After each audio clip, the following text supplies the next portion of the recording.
औज़ुबिल्लाहि मिनश्शैतानिर्रजीम बिस्मिल्लाहिर्रहमानिर्रहीम।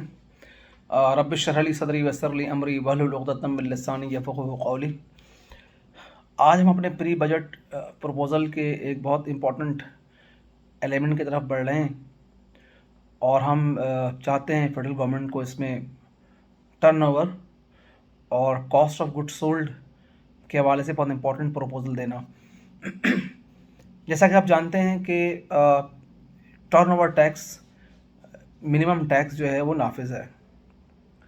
और इसमें होता ये कि जब कोई कंपनी लॉस करती है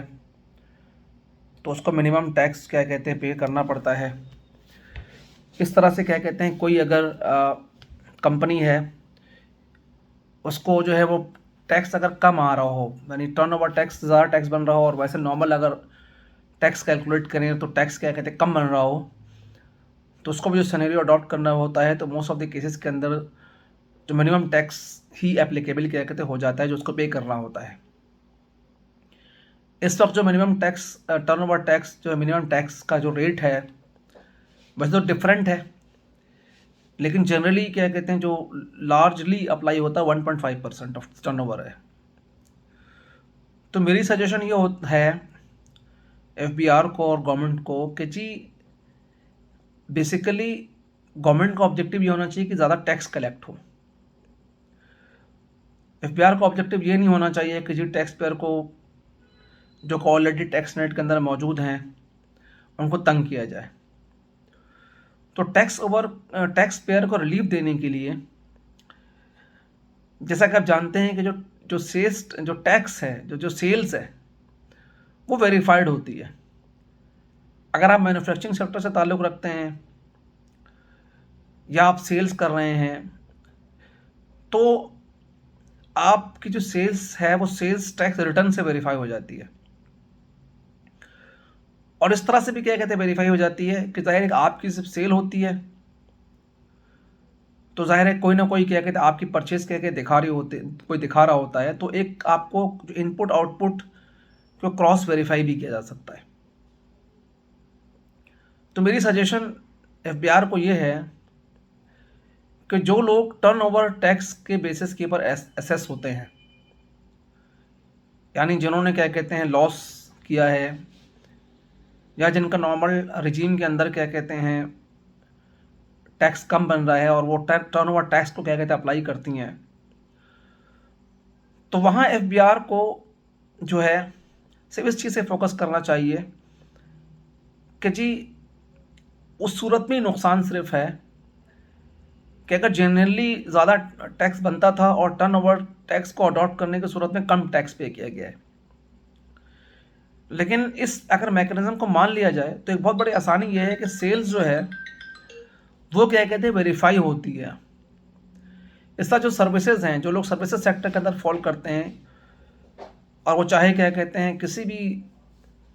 सर्विसेज अथॉरिटी को रिपोर्ट कर रहे हो, चाहे पीआरए को कर रहे हो या एसआरबी को कर रहे हो या बीआरए को कर रहे हो या आईसीटी को कर रहे हो या क्या कहते हैं पीआरए को कर रहे हो, किसी को भी क्या कहते हैं कर रहे हो, तो सर्विसेज भी क्या कहते हैं सर्विसेज रिटर्न से क्या कहते हैं वेरीफाई हो जाती है। तो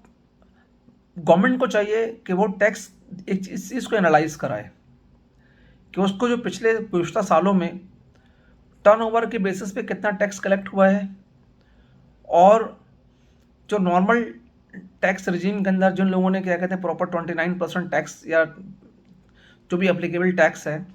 वो टैक्स क्या कहते हैं जो पे किया है तो वो कितना टैक्स बन रहा है, और फिर अगर उनका ऑडिट हुआ है तो ऑडिट के नतीजे में टोटल टैक्स क्या आया है, तो एक स्टैटिस्टिक्स निकल जाएगी कि जो टर्नओवर टैक्स से जो टैक्स कलेक्ट होना चाहिए था वही टैक्स कलेक्ट हुआ है या कम टैक्स कलेक्ट हुआ है या ज़्यादा टैक्स कलेक्ट हुआ है। तो अगर टर्नओवर टैक्स क्या कहते हैं कलेक्ट हुआ है तो फिर टर्नओवर टैक्स के में जो लोग पे कर रहे हैं उनको गवर्नमेंट को रिलीफ देना चाहिए,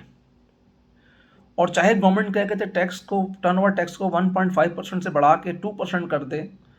लेकिन फिर उसके बाद फिर उसको जो ऑडिट और इस तरह के तमाम चीज़ों से मुस्तस्ना करार दे देना चाहिए। दूसरी प्रपोजल ये है कि नॉर्मली जो बैलेंस शीट जो प्रेजेंट होती है या सबमिट होती है वो जो है वो चार्टर्ड अकाउंटेंट जिन बैलेंस शीट को क्या कहते हैं वो करता है एसएस, तो वो एक्सेप्टेबल होती है एफबीआर के अंदर। तो फाइनेंशियल स्टेटमेंट्स में कंपटीशन लाने के लिए एफबीआर ये करे कि कॉस्ट ऑफ सेल की ऑडिट करवाए कॉस्ट एंड मैनेजमेंट अकाउंटेंट से, उससे डबल फ़ायदा होगा। उससे एक फ़ायदा तो ये होगा कि जो चार्टर्ड अकाउंटेंट्स बैलेंस शीट को जो वेरीफाई कर रहे हैं तो कंपटीशन आएगा इस प्रोफेशन के अंदर। दूसरा, जो है कॉस्ट एंड मैनेजमेंट अकाउंटेंट्स की एक्सपर्टीज़ है कॉस्टिंग साइड के ऊपर, तो वो सीजीएस की सर्टिफिकेशन अगर किसी को देते हैं कि जी ये क्या कहते हैं सीजीएस इसने सही कैलकुलेट किया है, इसका मतलब क्या कहते हैं ग्रॉस प्रॉफिट सही कैलकुलेट हुआ है, और वो फिर क्या कहते हैं एडमिन एक्सपेंसेस और मार्केटिंग एक्सपेंसेस का भी क्या कहते हैं ऑडिट कर लें,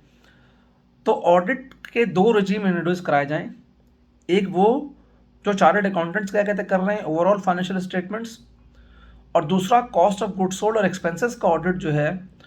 वो कॉस्ट एंड मैनेजमेंट अकाउंटेंट से या चार्टर्ड मैनेजमेंट अकाउंटेंट से क्या कहते हैं कराया जाए, ताकि इससे होगा कि ऑडिट प्रोफेशन में क्या कहते हैं एक ट्रांसपेरेंसी भी आएगी, एक कंपटीशन क्या कहते हैं पैदा होगा, ऐसा मोनोपोली है एक, और मोनोपोली भी क्या कहते हैं ख़त्म होगी, और जो ऑडिट के प्रोफेशन पे ट्रांसपेरेंसी के ऊपर जो क्वेश्चंस उठाए जाते हैं वो क्वेश्चंस भी काफ़ी हद तक क्या कहते हैं कम हो जाएंगे। दूसरा, अगर क्या कहते हैं किसी को कॉस्ट ऑफ सेल और एक्सपेंसेस का ऑडिट हो जाता है और वो cost and management accountant verify कर देता है कि जी ये सही है, और फिर क्या कहते हैं उसने टर्नओवर टैक्स के ऊपर टैक्स पे किया है, तो एफबीआर को क्या कहते हैं फिर कोई फर्दर क्या कहते हैं ऑडिट की ज़रूरत नहीं है, इसका मतलब टैक्स सही कलेक्ट हुआ है। तो हमारी प्रपोजल क्या कहते हैं ये है कि जी एक तो ये अगर कोई बंदा जो को टर्नओवर टैक्स डिक्लेयर करता है, अगर वो टर्नओवर के बेसिस के ऊपर क्या कहते हैं मिनिमम टैक्स के बेसिस के ऊपर क्या कहते हैं अगर टैक्स पे करता है, और वो अगर कॉस्ट एंड मैनेजमेंट अकाउंटेंट्स अपने कॉस्ट ऑफ सेल और एक्सपेंसेस का ऑडिट करा लेता है, तो फिर एफबीआर को क्या कहते हैं उसको फर्दर ऑडिट से एग्जाम करा देना चाहिए। इस तरह से यह होगा कि जी जो ऑडिट की जो प्रोफेशन है उसमें ट्रांसपेरेंसी भी क्या कहते हैं आएगी, और क्या कहते हैं एफबीआर का काम भी आसान होगा, और टैक्स की कलेक्शन भी क्या कहते हैं इंप्रूव होगी।